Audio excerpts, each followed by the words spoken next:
Bonjour les CE1, on se retrouve aujourd'hui pour notre dernière leçon sur le passé, le présent et le futur. Alors mardi, on avait vu ensemble que dans les phrases, il pouvait y avoir des mots qui justement indiquent le temps de la phrase, à quel moment se passe cette action, cette phrase. Donc par exemple, on avait vu qu'autrefois, c'était un mot qui indiquait que ça se passait dans le passé. Maintenant, ça indique que ça se passe au présent. Et plus tard, indique que ça se passe dans le futur. Donc par exemple, on peut avoir aussi pour le présent aujourd'hui, pour le passé hier et pour le futur demain. Donc hier, c'est le passé qui est proche. Hier, c'était il n'y a pas longtemps. Et demain, c'est le futur qui est proche aussi, puisque c'est dans peu de temps aussi. Alors, je vais te proposer un petit exercice.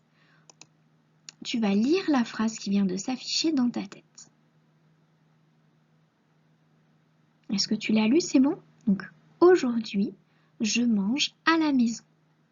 Et cette phrase, nous allons nous amuser à la transformer en modifiant le temps. Donc, au lieu de dire aujourd'hui, je mange à la maison, qui est au présent, on va essayer de mettre la phrase au passé.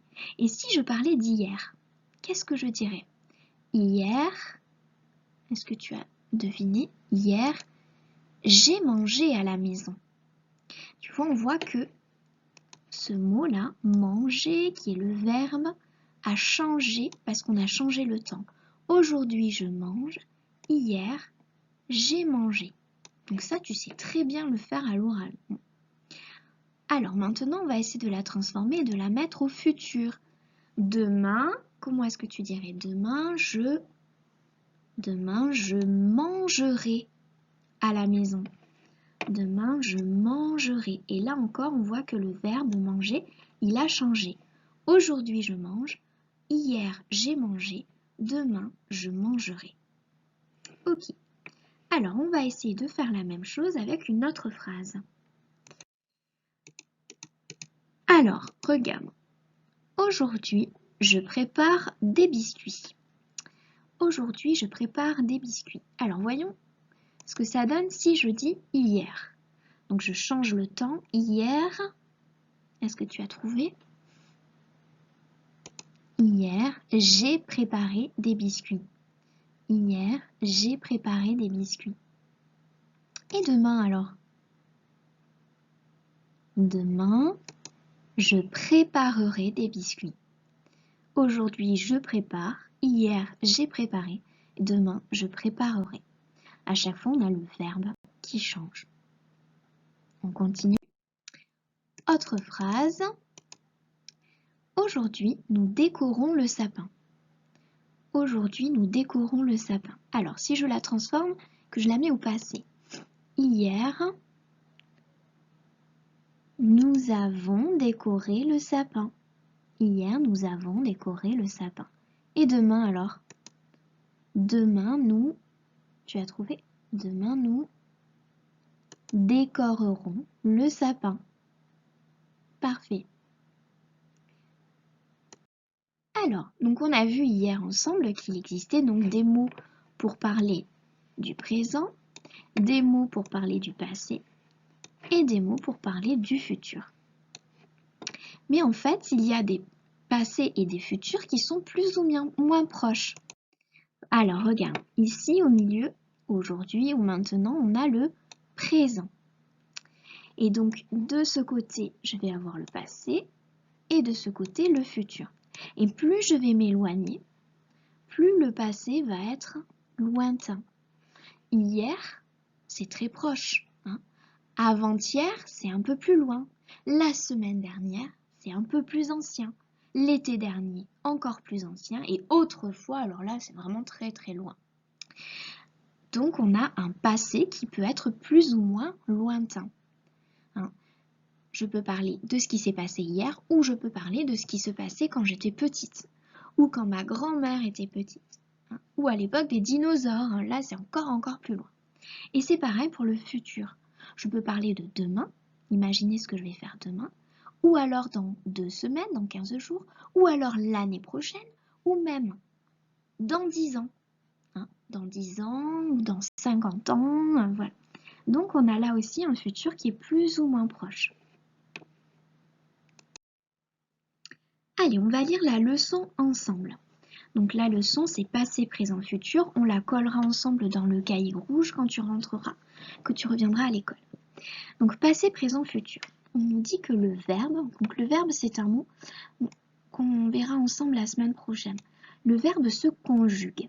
Il se conjugue, ça veut dire qu'il change suivant le temps. Suivant le temps.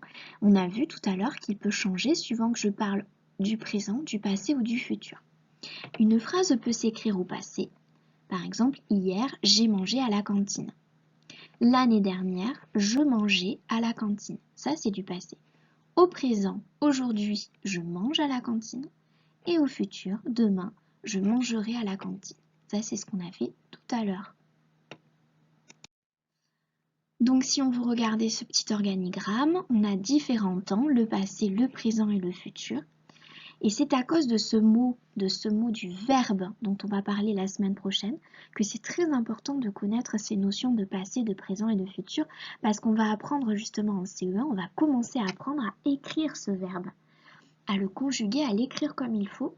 Et donc c'est pour ça que c'est important de déjà être familiarisé avec ces notions de passé, de présent et de futur. Donc hier j'ai mangé à la cantine, le verbe est conjugué au passé. Aujourd'hui, je mange à la cantine, le verbe est conjugué au présent. Demain, je mangerai à la cantine, le verbe est au futur. Alors maintenant, je vais te proposer d'attraper ton petit fichier d'exercice. Tu vas l'ouvrir à la page 66 et tu vas regarder l'exercice 6. Alors, l'exercice 6, il va falloir choisir le verbe qui convient et recopier la phrase correctement. Donc en fait, tu vois, le verbe, il est ici. Hop, on oublie un petit morceau. Donc, on a écrit hier, Félix, une araignée. Alors, je dois choisir entre a vu, voit ou verra. A vu, c'est du passé, voit, c'est le présent, verra, c'est le futur. Donc, qu'est-ce que je vais choisir? Est-ce que je vais dire hier, Félix a vu une araignée? Hier, Félix voit une araignée ou hier, Félix verra une araignée? Est-ce que tu as trouvé? Alors, en fait, il faut choisir hier, Félix a vu.